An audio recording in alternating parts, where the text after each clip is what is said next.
Je m'appelle Christophe Dubourg, j'ai écrit Les Loups et l'Agneau, un thriller pur et dur, ainsi que L'Année des Loups, également un thriller. L'un donc sortira le 30 mars en format poche, Les Loups et l'Agneau, et le deuxième en format broché, L'Année des Loups.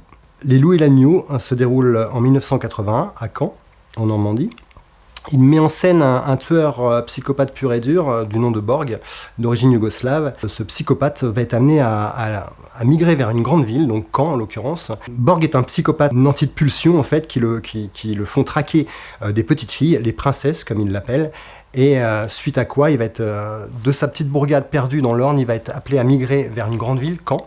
Et de là va naître sa rencontre avec un ex-mercenaire d'État, donc du nom de Jean, un tueur sous contrat. Dans leur périple endiablé vont arriver une petite fille, donc Alice, 8 ans et demi, son père, ainsi qu'une prostituée. Donc le genre de mauvaise personne au mauvais endroit au mauvais moment. Les Loups et l'Agneau est donc un thriller pur et dur qui parle, mine de rien, en filigrane de la condition féminine de l'époque. Je voulais que le lecteur soit vraiment pris dans le roman. Et pour ça, en fait, ce que j'ai voulu faire, c'est qu'il y ait une immersion, alors, de la part des personnages qui sont plongés dans le huis clos et dans des espèces de boyaux souterrains. Pour créer cette immersion, il fallait que je narre cette partie-là, ce huis clos, au temps du présent, ce qui favorise justement l'immersion. Les lecteurs peuvent y trouver le côté personnage fouillé, et une certaine critique justement des mœurs de l'époque à l'égard des femmes notamment. Et donc ça se double d'un roman policier dans le sens large, mais plus d'un thriller. Ça met pas en quête une équipe de flics, ça met en quête des personnes comme vous et moi, ou presque, parce qu'il s'agit quand même d'un affrontement entre un psychopathe et un ex-tueur à la solde de l'État. Le roman tout entier, en fait, est construit sur une ambiance c'est un peu mortifère. Durant la deuxième partie, du moins, c'est une ambiance que je voulais glauque, que je souhaitais lourde, avec un destin des personnages. Je voulais pas que ce soit convenu non plus. C'est-à-dire que je voulais que le lecteur s'interroge sur le devenir des personnages. Je dirais donc qu'il est effectivement glauque, sombre, ténébreux. Le mot maître, pour moi, c'est quand même l'atmosphère, et il y a un côté aussi malsain. L'Année des Loups se déroule en 1986. C'est l'histoire d'un tueur insaisissable du nom de le Génie du Mal. Il se fait appeler le Génie du Mal, qui, durant toute l'année 86, sème sa route de cadavres. C'est un tueur, en fait, qui semble tuer sans distinction d'âge ni de sexe. Donc, il n'y a pas de schéma préétabli, etc. Une équipe de flics est forcément sur la brèche, menée par l'inspecteur Le Tellier. Et dans son enquête, vont être amenés à le suivre un détective, un médium, une femme traumatisée par une affaire criminelle survenue 5 ans auparavant, et un mystérieux individu dont on ne sait rien.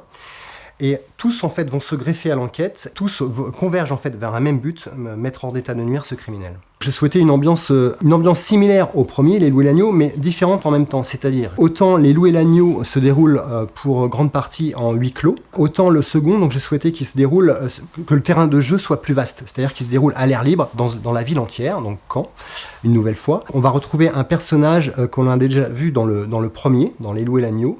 Un personnage, donc, que l'on retrouve un peu abîmé par la vie, et qui participe également à l'enquête. Donc c'est ce qui lie un petit peu les deux romans, qui ont, je le répète quand même, une histoire totalement indépendante, mais qui sont liés par un personnage. Le terrain de jeu, donc pour le second opus, se déroule à l'air libre, mais par contre l'ambiance, je la voulais quand même similaire, c'est-à-dire qu'on est toujours dans du sombre, du ténébreux, on s'interroge sur le devenir des personnages. Je voulais pas qu'on puisse se dire « Ah bah oui, mais à la fin, lui, il va gagner, à la fin, c'est cousu de fil blanc. » La vie, c'est pas noir, blanc, il y a des zones grises, donc je voulais m'attacher plus aux zones grises de chaque individu et de la vie en général. Chaque lecteur aimant le noir profond, peut se retrouver dans ces livres-là. Il y a un peu un refus du politiquement correct. C'est des romans empreints, en fait, d'une littérature noire que moi j'aime beaucoup. Ce sont deux romans, en fait, deux thrillers qui vous permettent de vous plonger dans ce qu'il y a de plus, dans le sombre de l'âme humaine. Ces deux romans, en fait, n'ont pas été écrits parce que, par exemple, j'avais des problèmes dans ma vie, etc. Ça n'a rien à voir avec ça. À la base, je voulais offrir un bon divertissement et, si possible, qui sorte, entre guillemets, de la norme. C'est-à-dire que j'ai beaucoup vu en film, beaucoup lu, et on a tendance à revenir vers des choses qui sont très banalisées ou qui sont très convenues, c'est-à-dire qu'on a toujours le même genre de héros, un héros récurrent, alcoolique, mais l'histoire en elle-même, elle est assez convenue. Je voulais que le lecteur puisse être surpris, puisse être parfois choqué, mais c'était pas un but avoué de ma part, c'est-à-dire que ça c'était durant l'écriture. C'est un processus qui se fait vraiment au fil de l'écriture.